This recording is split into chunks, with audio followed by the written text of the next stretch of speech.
سلام زي خبركم تخاتلتي بين تي في نلو مسنبت 21 لكاتي استدالو على زيناتات زلكم متسلقو كموترو كساف فصامه مدباتنا نختكتاتلونا እንዳደምኩ በቀዳሚነት አርዕስተ ዜና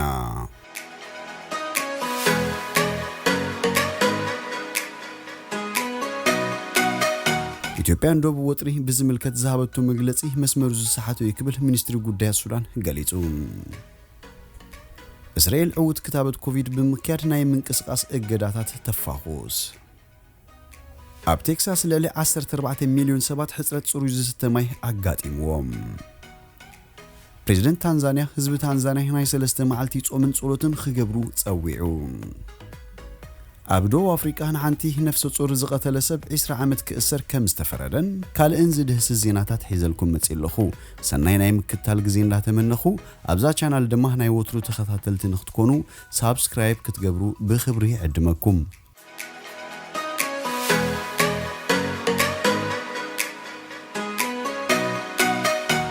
ኢትዮጵያ እንደው ወጥሪ በዝምልከት ዘሃበቱ መግለጺ መስመሩ ዝሰሓቱ ይክብል ሚኒስትሪ ጉዳያት ሱዳን ገሊጹ ሚኒስትሪ ጉዳያት ወጻኢ ሱዳን በቀዳም 20 ለካቲት አብዞጾ መግለጺ ሱዳን ንሳለሳይ አካል መሳሪያ ትኸውን አላ ክብል መንግስት ኢትዮጵያ ዘሃቦ መግለጺ አዝዩ ዘጉዩ ኢልዎም እዚ አመንጎ ክልቴን ሀገራት ተላይሉ ዘሎ ዶባዊ ግጭት ሱዳን በሳልሳይ አካል ተደፊያ ተካይዶ አላ ክትብል ኢትዮጵያ በረቦ 17 ለካቲት ገሊጻያ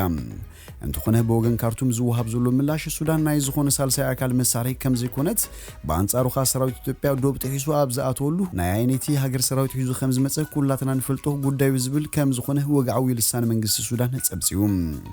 እቲ መንግስት ኢትዮጵያ ዝተዋሃበ መግለጺ ንታሪኻዊ ዝምድና ክልቴን ሀገራት ዘናአስ አብርእሱ ምዃኑ ነቲ ተፈጢሩ ዘሎ ወጥሪ ዘጓሃሩ ይኽብል መንግስት ሱዳን ምላሽ ዝህብ ዘሎ ኣብ ሱዳን 5000 ዝቁጽሩ ዓቃብ ሰላም ሰራዊት ኣብቲ ምስ ደቡብ ሱዳን ዘዳው ዞባታት ተዋፊሩ በምህላው ዘዘኻኸረ መንግስት ሱዳን ወታደራዊ ወጥሪ ሰፊኑ እንከለውን ሰራዊት ኢትዮጵያ ኣብ መሬቱ ክእንግድ እምነት ስለዝነበሩ ከም ዝኾነት መግለጺ ብተወሳኺ አዘኻኺሩ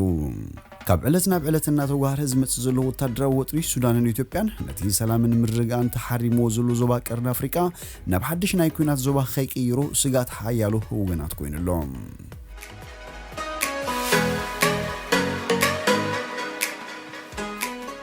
እስራኤል ዕውት ክታበት ኮቪድ በመካድ ናይ ምንቅስቃስ እገዳታት ተፋኹስ እስራኤል በቲ መጽናዕቲ 95.8 ሚታዊት ናይ ምክልኻል ዓቕሚ ከም ዘለዎ ዘረጋገጽ ቶፕ ፋይዘር ዝፈረይ ክታበት ኮሮና ቫይረስ ዕውት ክታበት ድሕሪ ምክያድ ኣምቢራቱ ጽዕነት እገዳታት ተፋኹሳላ ኣብቲ ሃገር ካብሎ ሚሰንበታት ሒዞም ኣብያተ ንግዲ ድኳንን ኣብያተ መጽሓፍትን ኣብያተ መዘክርን ክኽፈቱ እዮም እቲ ናብዘን ትካላት ዝኸይድ ሰብ ግን መሸፈና ፍናፍንጫን ክገብር ኣካላዊ ርሕቀት ክሕሉ ክግደድ እዩ ሚኒስትሪ ጥዕና ሃገር ናብራ ደቂ ሰባት ናብቲ ቅድሚ ለበዳ ኮሮና ቫይረስ ዝነበሩ ንኽምለስ እዚ ናይ መጀመርታ ጉምቲ ምዃኑ ገሊጹሎም እስራኤል 49 ሚታዊት ካብ ህዝባ ብምኽታብ ብብዝሒ ዝኸተበቶም ሰባት ኣብ ዓለም ኣብ ቅድሚት ተሰሪዓ ዘላ ሃገር እያ እታ ሃገር ካብ 27 ታሕሳስ 2020 ንሳልሳይ ዝሰረረን ዕፅዋ ኣውጃ እቲ ቅድሚ ኣስታት 3 ኣዋርሕ ዝተኣወጀ ሙሉእ ዕፅዋ ኸኣ ክሳብ ሎሚ ከም ዘለዎ ጽኑዕ ይጸኒሑ ብመሰረት እዚ ሕጂ ወፂኡ ዘሎ ሓድሽ ሕጊ ምንቅስቃስ ነበርቲ እስራኤል ናብ ዓበይቲ ማእከላት ዕዳጋ ሞላት ከይዶም ንብረት ንኽሽምቱ ናብ ቱሪዝም ማእከላትን መካነ እንስሳን ክበጽሑን ክፍቀደሎም እዩ ካብዚ ብተወሳኺ ማእከላት ምህናጽ ኣካላት ጂምናዚየም ሆቴላትን ሙሉእ ብሙሉእ ክኽፈቱ እዮም እንተኾነ ሰባት ናብዞም ዝተጠቐሱ ማእከላትን ክኣቱ ከም ዝተኸተቡ ዘረጋግጽ ወረቐት ከድልዮም እዩ እቶም ኣቐዲሞም በዚ ቫይረስ ተለኺፎም ዝነበሩ ዝሓወዩ ንግዚኡ ምኽታብ ስለዘየልዮም እቲ ናይ ኮቪድ ክታበት ዝተቀበሉ ን6 ኣዋርሕ ዘገልግል ኮይኑ ሓደ ሰብ ክልተ ግዜ ምስተኸተበ ከም ዝወሃቡ ሚኒስትሪ ጥዕና ሃገር ዝሓበር ኮይኑ እቲ ቀጠልያ ፓስፖርት ብመተግበሪ ኣፕሊኬሽን ዝተደገፈ ምዃኑን ተገሊጹሎም ኣብ እስራኤል ውድድር ስፖርት ዝካየደለን ሜዳታት ብ75 ሚታዊት ናይቲ ክሕዞ ዝኽእላ ብዝሒ ተዓዘብቲ ከእንግዳ ተፈቒዱለን ኣሎ እዚ ከምዚ ኢሉ እንከሎ መዕረፎ ነፈርቲ ሃገር ግን ንዝመጽእ ክልተ ሰሙን ተዓጽዩ ከም ጽንሕ ሚኒስትሪ ጥዕና ሃገር ገሊጹሎ እቲ ሚኒስትሪ በቀዳማው ዘውጽኦ ወግዓዊ መግለጺ ኣብቶም ክልተ ግዜ ዝተኸተቡ መጠን መልከፍቲ ብ95.8 ሚታዊት ከም ዝወረደን ክታበት ፋይዘር 98 ሚታዊት ውጽኢታዊት ኮይኑ ከም ዝረኸበውን ጠቒሱ ቀዳማይ ሚኒስትር ሃገር ቤንያሚን ኔታንያሁ ኣብ ዝመጽእ ክልተ ሰሙን 95 ሚታዊት ልዕሊ 50 ዝዕድሜዮም እስራኤላውያን ከቲሞም ክውድኡ ትጽቢት ከም ዘሎ ገሊጹ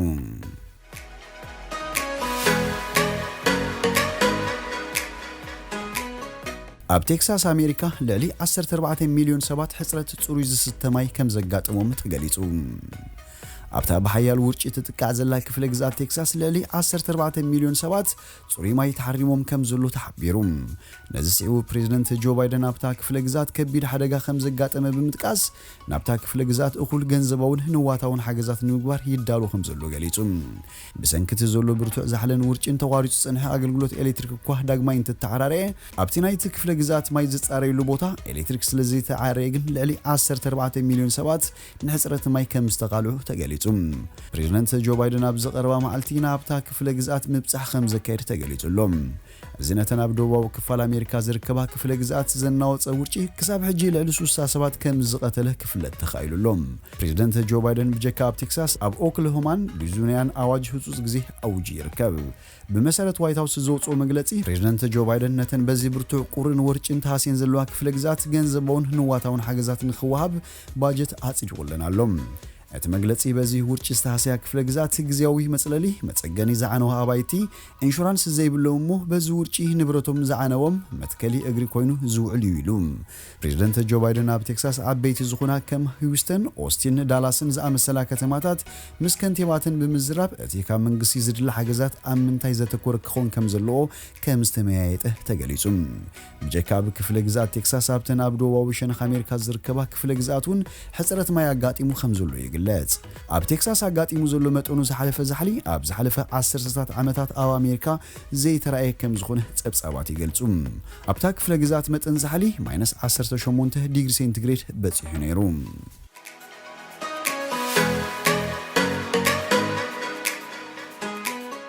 ፕሬዝደንት ታንዛንያ ህዝቢ ታንዛንያ ናይ 3 መዓልቲ ጾምን ጸሎትን ክገብሩ ጸዊዑ ፕሬዝደንት ታንዛንያ ኣብ ቀብሪ ኣማኻሪ ፕሬዝደንት ተረኺቡ ኣብ ዘስምዖ መግለጺ ንለበዳ ኮሮና ቫይረስ ንምስዓር ህዝቢ ታንዛንያ ናይ 3 መዓልቲ ጾምን ጸሎትን ክገብሩ ጻውዒት ኣቕሪቡ ንሱ ታንዛንያ ንለበዳ ኮሮና ቫይረስ ኣብ ዝሓለፈ ዓመት ከም ዝተዓረቶ ብምሕባር ኣብዚ ዓመት እውን ነቲ ለበዳ ዳግማይ ከም ትስዕሮ ገሊጹ እዚ ወሪዱ ዘሎ ሽግር ድማ ካብ ኣምላኽ ዝመጸና ፈተና ክኸውን ከም ዝኽእል ታንዛናውያን ክስንብዱ ከም ዘይብሎምን ኣተሓሳሲቡ ምክትል ፕሬዝደንት ጆን ኪጃኪ ሕክምናዊ ክንክን ክገብሩ እንከሎ ዘይተፈልጥ ሕማም ከም ዝሞተ ይፍለጥ እዚ ካልእ ፈተና ካብ ኣምላኽ ዝወረደና ክኸውን ይኽእል እዩ ግን ምስ ኣምላኽ ኮይና ክንስዕሮ ኢና ነንሕድሕድና ኣብ ራዕዲ ክንኣቱ የብልናን ምክንያቱ ኩሉ ክሓልፍ እዩ ኣብ ቅድሚ ኣምላኽ በደል ጌርና ክንከውን ንኽእል ወይ ይፍትነና ይህሉ ምስ ኣምላኽና ደው ክንብል ይግባአና ክብል ፕሬዝደንት ማጉፋሊ ተዛሪቡ ኩልኩም ታንዛናውያን ካብ ሎሚ ጀሚርና ን3 መዓልቲ ጸሎትን ጾምን ንገብር ሃይማኖታዊ መራሕቲ በቕጻሊ ጸሎት ክንገብር ኣተባብዑና ኣምላኽ ነዚ ሃገር ኣይርሕርሓናን እዩ ክብል ተዛሪቡ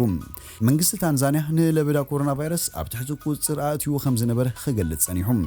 ዝሓለፈ ሰሙን ምክትል ፕሬዝደንት ዛንዚባር ሴፊ ሻሪፍ መሐመድ ኮሮና ቫይረስ ከም ዝሞተ ይፍለጥ ታንዛንያ ንሓደገኛ ለበዳ ኮሮና ቫይረስ በቐጻሊ ክትሰትር ብምፍታና ክትክሰስ ጸኒሓያ መንግስቲ ሃገር ሰባት ናይ ምክልኻል ዓቕሞም ከሕይሉ ባህላዊ ፈውስታት ክወስዱ ክምዕድ ጸኒሑ እንተኾነ ዞም ባህላዊ ይኹን ኤርባዊ ፈውሲ ካብ ለበዳ ኮሮና ቫይረስ ከም ዝከላኸሉ ዝኾነ መርትዑ የልቦን ኣብ ዝሓለፈ ሰሙን እውን ሚኒስትር ጥዕና ሃገር ጅንጅብል ሽጉርቲ ለሚንን ጉዑን ብሓባር ጥሒንካ ምስታይ መድሃኒት ዝብል ብተግባር ዝተደገፈ ግን ድማ ብሳይንስ ዘይተረጋገጸ ጉዳይ ንህዝቢ ኣቃሊሓ ንኣዋርሕ መንግስቲ ታንዛንያ እታ ሃገር ካብ ለበዳ ኮሮና ቫይረስ ነፃ ከም ዝኾነትን ክታበት ንምዕዳግ መደብ ከም ዘይብላን ክገልጽ ጸኒሑ እዩ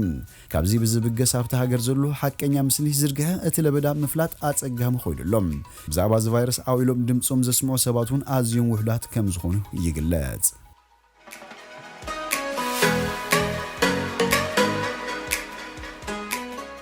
ኣብ ደቡብ አፍሪካ ንሓንቲ ነፍሰ ጡር ዝቐተለ ሰብ 20 ዓመት ክእሰር ተፈሪድዎ ቅትለት እታ ነፍሰ ጡር ኣብ መላእ ደቡብ አፍሪካ ሓያል ተቃውሞ ኣላዒሉ ከም ዝነበረን ፕሬዝደንት እታ ሃገሩን ከይተረፈ እቲ ጉዳይ ከም ዝጓሃዮ ተዛሪቡ ምንባሩ ይፍለጥ ሬሳ እታ ጓል 28 ዓመት ዝኾነት መንእሰይ ዝሓለፈ ሰነ ብበሊሕ ነገር ተወጊኡ ኣብ ሓንቲ ገረብ ተንጠልጢሉ ተረኺቡ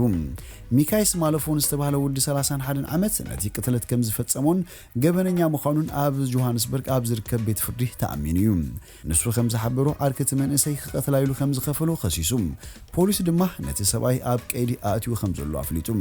ማለፎን ንቤት ፍርዲ ኣብ ዝሃቦ ቃል ዓርኪ እታ ዝቐተላ ጓል ነታ መንእሰይ ንምቕታል ኣብ መጀመርያ $480 ክኽፍሎ ምዃኑ ሓቢርዎ እንተኾነ ነቲ ገንዘብ ውሕዱ ብምዃኑ ነቲ እማመ ኣይተቐበሎን ድሓር ግን 70,000 ራንድ ክኸፍለካ ምስ በሉ ነታ ጓል ክቐትላ ከም ዝወሰነ ሓቢሩ እዛ ቺጌፋ ሶፑለ ዝተባሃለት መንእሰይ ክትቅተልን ከላ ናይ 8 ወርሒ ጥንሲ ሒዛ ከም ዝነበረት ይግለጽ ሬሳ እዛ መንእሰይ ድሕሪ 4 መዓልትዩ ኣብ ገረብ ተሰቒሉ ተረኺቡ ፖሊስ ጆሃንስበርግ ኣብ ቅትለት ኢድ ኣለዎ ንዝበሉ ጥርጥር ወዲ 32 ዓመት ኣብ ቀይዲ ከም ዘእትዎ ሓቢሩሎም እቲ ኣብ ቀይዲ ዝኣተወ መን ምዃኑ ግና ኣይተፈለጠን ዘሎም ዝሓለፈ ዓመት ቅትለት ቺጌፋ ሶፑለ ኣብ ማሕበራዊ ሚድያ ኣዘራረቡ ኮይኑ ምንባሩ ይፍለጥ ብዙሓት ሰባት እዛ መንእሰይ ፍትሒ ክትረክብ ብማሕበራዊ ሚድያ ጎስጓሳት ኣካይዶም ነይሮም ኣብ ደቡብ ኣፍሪካ 51 ሚእታዊት ደቂ ኣንስትዮ ካብ መጻምርተን መጥቃዕቲ ከም ዘጓነፈን ጸብጻባት ይሕብሩ